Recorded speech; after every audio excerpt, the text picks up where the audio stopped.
welcome to my review of Rebel Base Build's Tatooine house. I've got pretty much everything here printed. There's a little sign and stuff that's not printed yet, but I can do that. So everything's printed here. I'm about to take it all outside, give it a spray bomb. I'm not sure what color I'm going to use yet. But yeah, should be cool, and I've got big plans for this, so it's going to look awesome. Just a few details about this. So this was about a print, maybe a roll and a little bit of filament. So it really only cost me about maybe 40 bucks in material to print. That was with 20% infill. I think like a resin printer would have done a little better job on these towers with antennas and stuff. And this little unit here.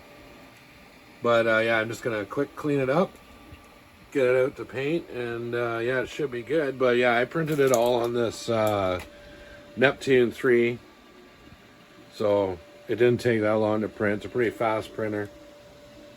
Fit pretty much everything except for the landing pads on there. And I do have a couple little this is my fault though, so it lifted from the pad, so it's got a little bit of a warp there.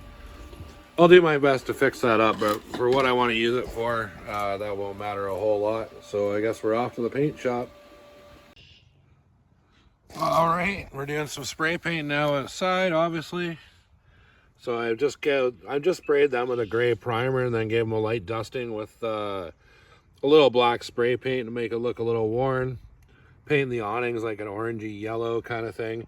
And I had to switch filament when I printed this, so I'm going to leave the bottom half blue. That will give it a cool contrast. And then here's all the little doodads. I got to weather them up and stuff. Got the door here. And then there's a path that crosses over, and everything else is just going to be hand painted in the basement. But it is a beautiful day for painting out here.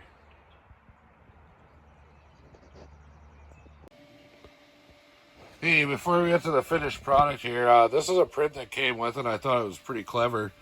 I had to clean it up quite a bit, but it's actually like a thing with tarps. And you can actually like take the tarps off.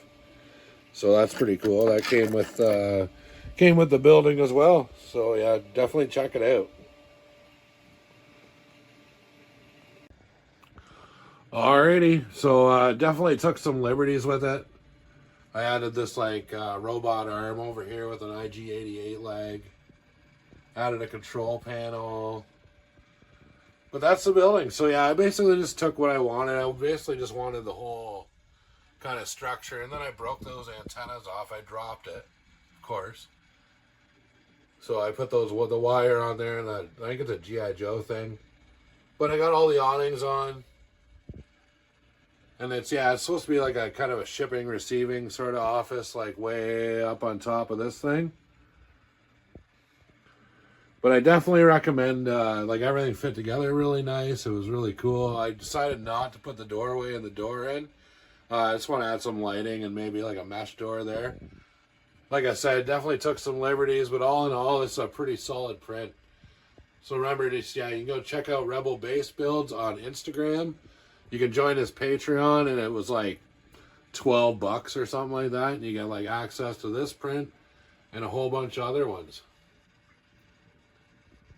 So that's going to be my build for now. So yeah, definitely an awesome creator.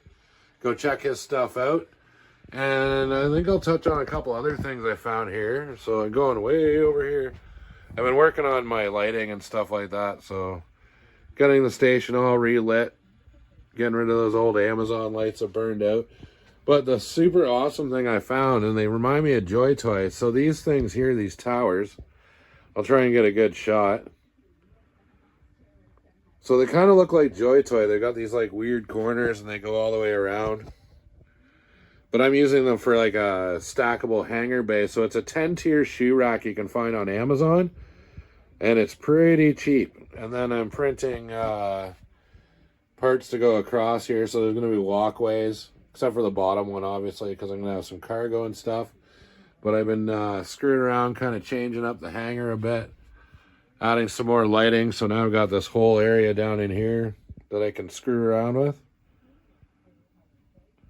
But yeah, kind of not kind of, full steam ahead on the old 1/18th Star Wars setup again.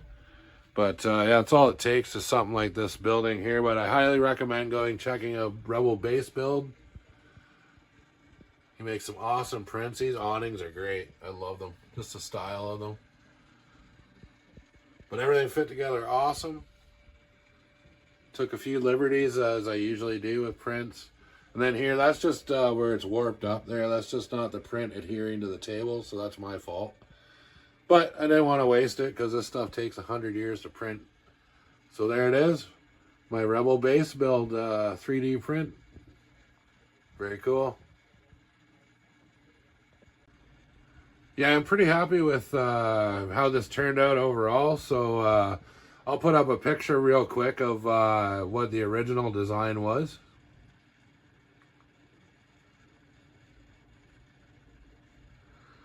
But I think for now that's going to wrap it up. I'm working on my massive Star Wars setup here. So you can expect some videos coming soon. I think I'll break it into sections because it would be like an hour and a half long video to tour the whole thing. But I think until next time, that's going to be it. Remember, you can catch us Friday nights, 8 p.m. Eastern Standard Time on World Makers Consortium. We're wrapping up, well, not wrapping up. We're about halfway through the death race now. You can also catch me on Whip Wednesdays, 5 p.m. Eastern Standard Time on Pirates of the Galaxy's channel. I will put a link to Rebel base build in the description here, so you can go check him out. It's a great deal. He's got awesome prints. I think I'm going to tackle the Mandalorian ship when I get done a couple things for customers here. And then, yeah, that's going to wrap it up. So build on, take it easy, and peace out.